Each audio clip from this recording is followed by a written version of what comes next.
بۆیە ئایندەی عەلاقاتی کورد پەیوەندی کورد لەگەڵ بەغدا ئایندەیەکی ئاڵۆزە.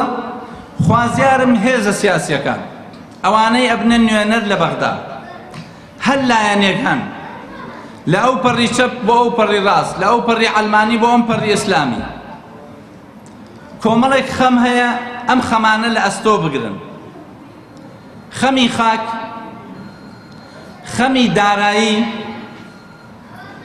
و خەمی مافی بوون لە هەرێمی کوردستان.